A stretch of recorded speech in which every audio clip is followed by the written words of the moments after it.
Hey, welcome back to my channel. If you are new here, then hi, my name is Erica, and today I'm going to be talking about some of the ableism within activists and social justice spaces.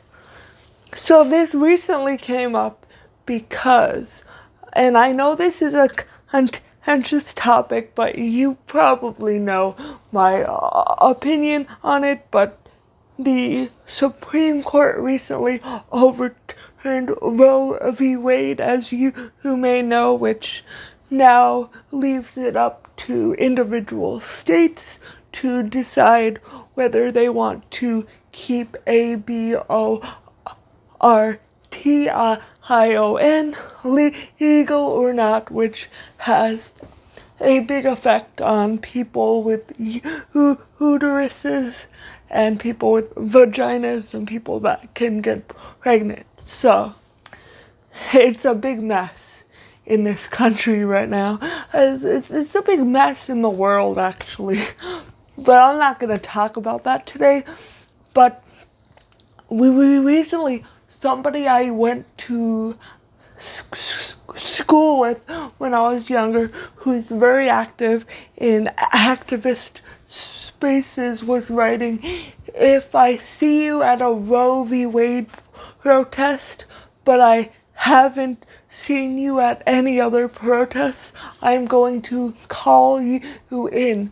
So now, if you don't know, people say call in instead of call out because it sounds gentler and less attacky, but oftentimes when they use the word call in, they basically just mean call out. They just don't want to seem like they're being aggressive or harsh. And so I commented on this person's post that a lot of disabled people cannot attend protests for a variety of different reasons. A lot of people don't.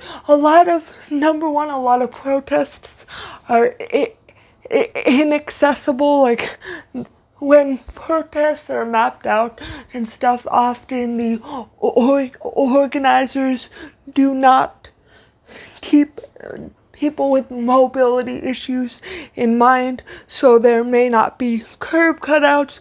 It may be a really long route with no seats along the way.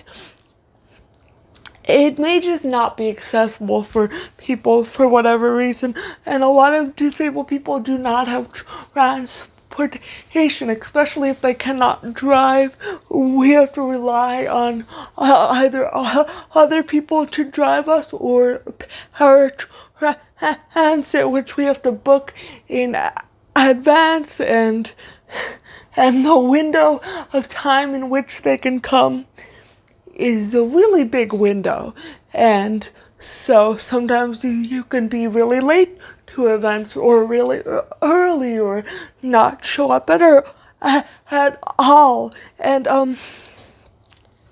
another thing is, a lot of disabled people have limited energy, limited time, and limited money. A lot of disabled people do not have jobs, or if they do have jobs, they may have to pay for a personal care attendant, or their job may not be the best job, or for a variety of different reasons, disabled people may not be able to attend protests.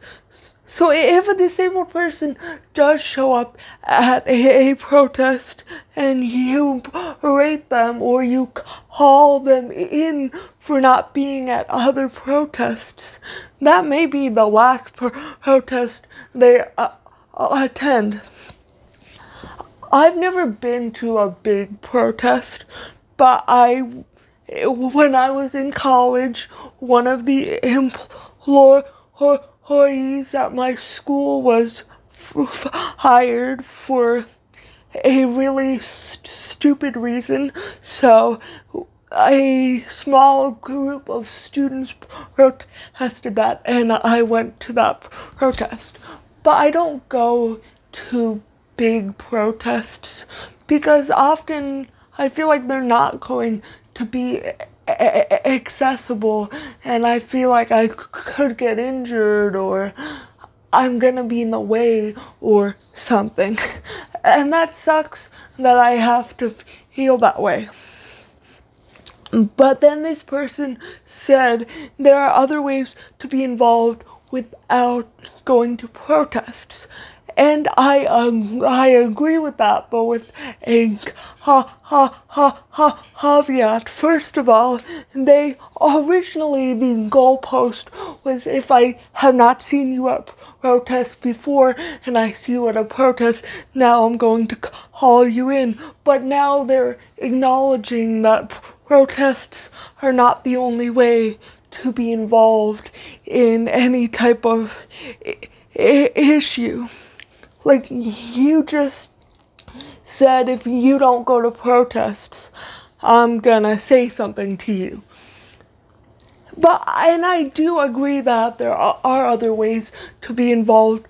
But like I said before, a lot of disabled people have limited resources.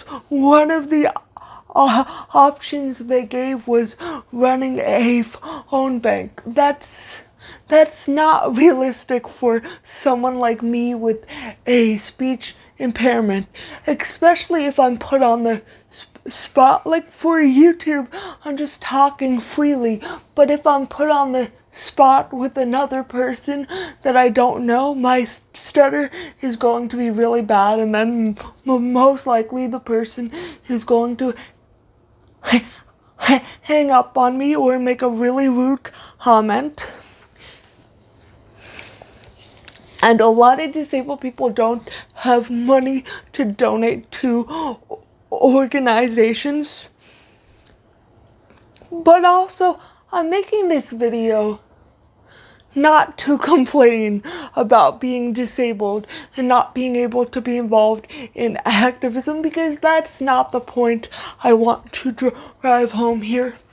The point I want to drive home is that social justice spaces need to be more inclusive and less judgmental. If someone can only do one small thing, and that's what they want to do, let them do it. Don't yell at them for everything they haven't done, because ultimately activism is about being a collective and all doing some small part. So if that's making a $5 donation, or if it's emailing a senator, or going to one protest, don't make people feel bad for not being able to do other things, because maybe they're trying their best. And shouldn't you be happy that they just showed up and they did their part? I also want to talk a lot about hypocrisy in social justice movements, because I see a lot of people talking about how issues are intersectional. Yet when I see adapt protests for community-based care to keep disabled people out of nursing homes, I rarely see non-disabled activists there. So if you're going to berate somebody for not being at different protests, make sure you're at every single protest that ever exists.